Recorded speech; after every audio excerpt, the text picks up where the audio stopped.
Gonna walk 500 miles? Well, you probably could. I know you can do some of it, like 75 miles on a 14-trail loop, because there's a book out, and it's Outdoor Play by Stephen Priest and Outdoor Steve, and we have the pleasure of having him join us this day after Christmas. Morning, Steve. Good morning, Peter and Jeannie. It's a beautiful day, cold. Yeah, that's okay. You just dressed for it, that's all. That is, I was looking at the book, wonderful, wonderful little book, but about the author. Let's see, BS in Engineering from UMass, Masters in Operations Research from URI, healthcare administrator specializing in information systems, has been an associate professor of information systems at Daniel Webster, adjunct professor at St. Joe's in Maine. You really can't hold a job, can you?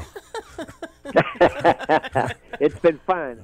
I thoroughly enjoyed it. And you, I do want to say, on a serious note, thank you for your service in the U.S. Army.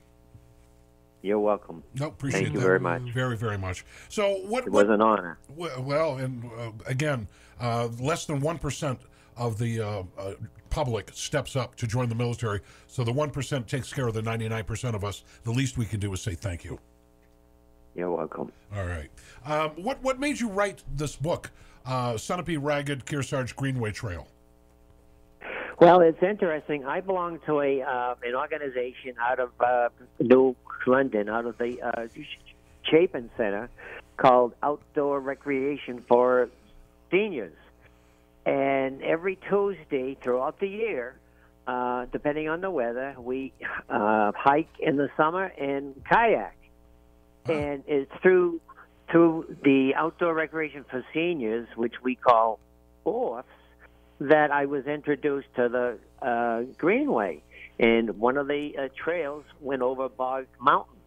And I would see these signs. They look like a trapezoid, about 10 inches tall, and would say the Sunapee-Ragged Greenway.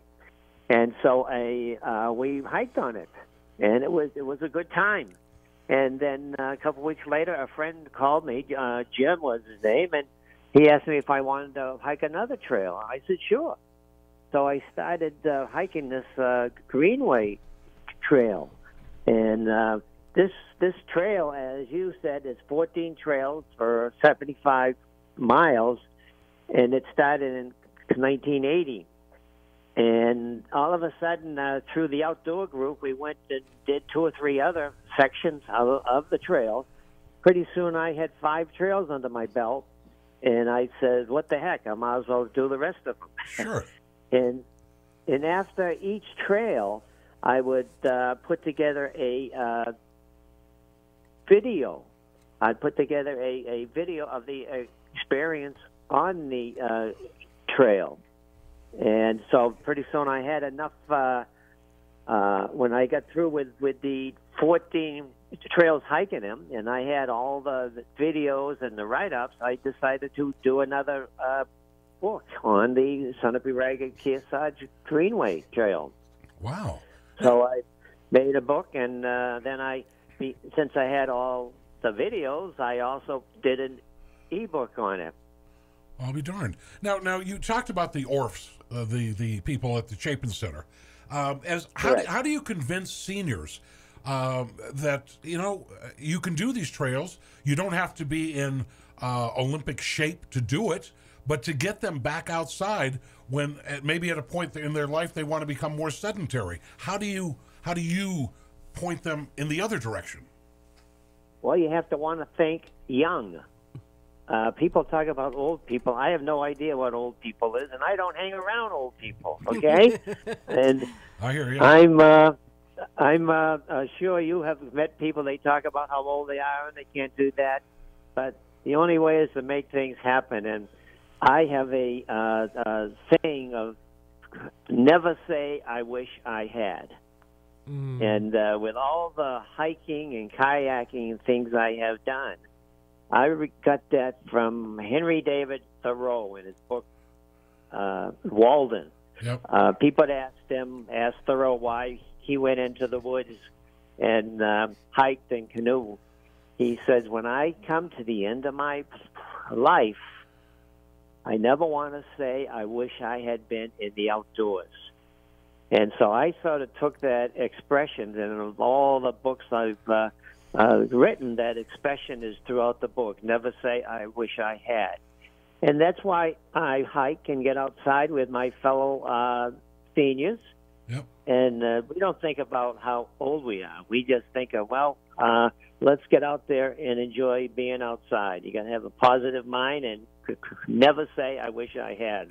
Now, see, I have used a line that kind of veered from yours a little bit, but when I'm telling people this, because I've been, a ski instructor and a scuba diver and a fly fishing guide, my attitude is nobody lays in a hospital bed waiting to die saying, gee, I wish I'd spent more time at the office.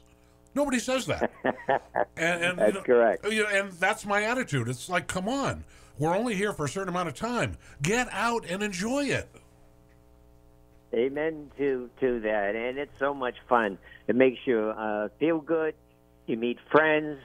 I always tell people trees, give off oxygen.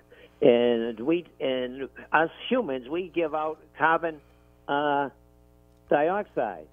Yep. And trees take in carbon dioxide, and we take in oxygen. So we share with each other when you're in the outdoors. That's why you feel good. You take these deep breaths, and you get the oxygen from the trees, and we share our carbon dioxide with them. So yeah, it's just a wonderful thing. See, I'm sorry, Jeanne. I will let you. I just don't want to see people get scared. We had another hiking fatality up in the Whites recently. And again, don't sit there and say, well, gee, I don't want to go out on these trails because, well, okay, there's risk management in everything you do, but these people were above this latest person was above the snow line, was ill prepared to be there. That's a different kind of hiking than what you're talking about. That is true. You've always got to be prepared. In fact, on the outdoor recreation for the book here, Sunapee-Ragged-Kearsarge Greenway, there's a chapter on preparing, and it tells about hopefully you do not go out alone. You always go out with somebody, and you are prepared. If it's cold weather, you have to prepare. And I always prepare to stay overnight, even though I do not plan to stay overnight. If something comes up, I have to be prepared with a top or a sleeping bag or 3 or 4 sets of clothes or whatever, and water and a map and a compass and all that, and tell people where you're going. Oh, I've got candy bars. I've got nuts and extra water and matches. Yeah, it's getting dark. Okay, I'm not going to get lost further. I'm going to park it right here, start a fire, and they'll find me. Right. Oh, it's preparing. You just don't take off in sneakers and hike up the Tuckerman's Ravine with sneakers on, which I've seen people try. I can imagine. Yeah, and that amount of preparation that you're doing makes it so that you are going to have an enjoyable experience because just in case you're still prepared.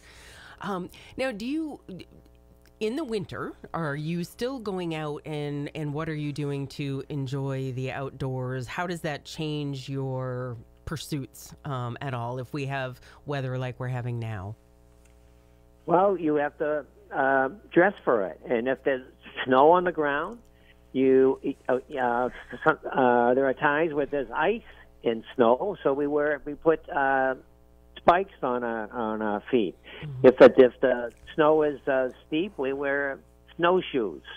I have my long underwear underneath my hiking pants, and I wear gaiters so the snow doesn't get in the boot, and I wear 2 or 3 heavy shirts underneath my jacket, and I have 2 hats with me just in case one gets wet because I'm hiking and I sweat whatever. Yep. Then I can switch hats. So you have to be, and I carry water with me also, and I carry a flashlight. So these are the things that you need. There's a whole list of things. In the Appalachian Mountain Club, they have a list called the 10 Things to Bring, and it's also in part of the book, the Sunapee-Ragged-Kearsarge Greenway. See, I love that. And I love that, as we've been talking about some of the preparations that you take and some of the ways that you make sure you're going to be safe, but that's all setting the stage for one of my favorite phrases of the cover of your book. So it's Sunapee-Ragged-Kearsarge Greenway, outdoor play. Hiking New Hampshire's Sunapee, trail. So I love the outdoor play because it's, in whatever age or stage we are, that sense of play is what brings the richness to life, right? And that sense of discovery and that sense of having fun. It really is true. If you just get, too much work, makes you a dull person. It just, you get mired in the everyday drudgery of things. You're forgetting to play and find that joy of discovering something new and being outside. That is true. And not enough adults and kids get outside and play and you need that exercise. You need the moving around, and it gives you a good feeling about life and a very positive feeling. Well, I think it's funny because a lot of people who are new to the outdoors, they want to walk 50, 100 yards into the woods, and they expect to see deer and moose just kind of standing there, like Larson cartoons, having cigarettes and coffee, just waiting. And you try to tell them it doesn't happen that way. So you need to immerse yourself in the woods, and then all of a sudden you're quietly. You're not having a big conversation with the person next to you. You're quiet. You're taking things in. You're stopping. You're walking. All of a sudden you look over. Whoa, there's a moose. Hello, didn't see you. Mm-hmm. And then nature starts to reveal itself. But if you come in like the Macy's Day Parade, of course they're going to take off, and you're not going to see anything. Correct. What have been some things that you've discovered or some new surprises for you as you were writing the book? As I write the book, well, one of the interesting things was my son, Timothy, is an avid hiker, and he's been my partner throughout almost all the hikes and kayaks and all of this stuff. And I've seen him grow up from a boy to a man. And it's interesting on the different events. So now he takes care of me. Mm-hmm. And that was one of the eye-opening things. Rather than think of him as a little kid, he's an adult, and I've seen him grow up and teach me a lot of things. So it enhances our relationship, and so it's not a father-son. It's two hikers out there helping each other, or in a canoe, because we've done a lot of kayaking and canoeing, paddling.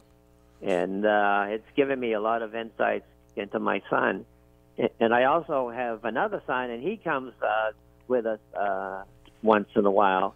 And so we get to know each other, because when you go out in the wilderness, you can't be a little kid. You got to grow up, because it's a dangerous situation sometimes, and you have to be able to work together and understand each other. And I think that's one of the things when you hike and you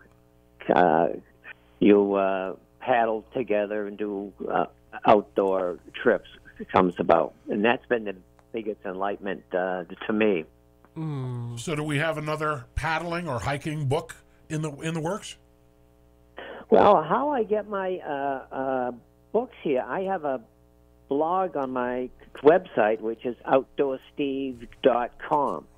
And if you go into outdoorsteve.com, there's a section called blog there.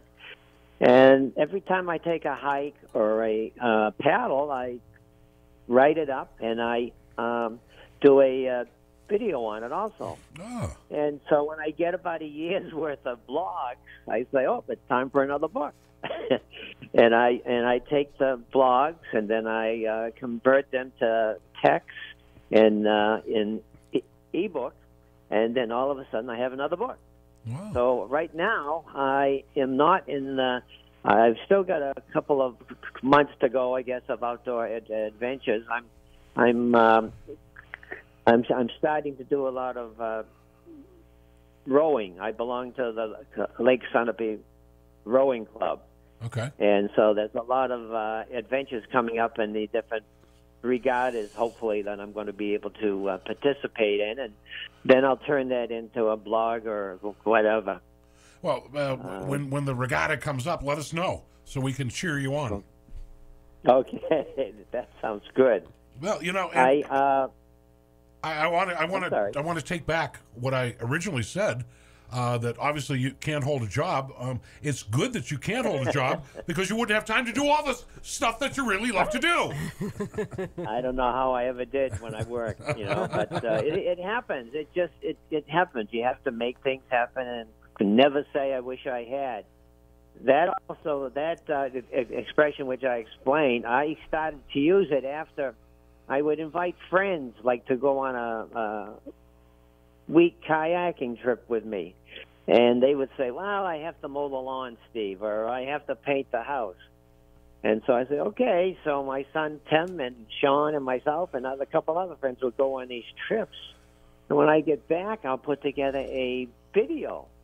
And I would show them the video. And you know what they said to me? I wish I had gone with you. Yeah. And I kept hearing that too many times, that I wish I had. So well, you're going to keep doing it, and obviously now that you've found us, keep us posted on your progress on new books and new adventures. I appreciate that. I should also tell you, if I take a second here, that the Coalition for the Sunapee-Ragged-Kearsarge Greenway has a book that they put out called the SRK Greenway Trail Guide.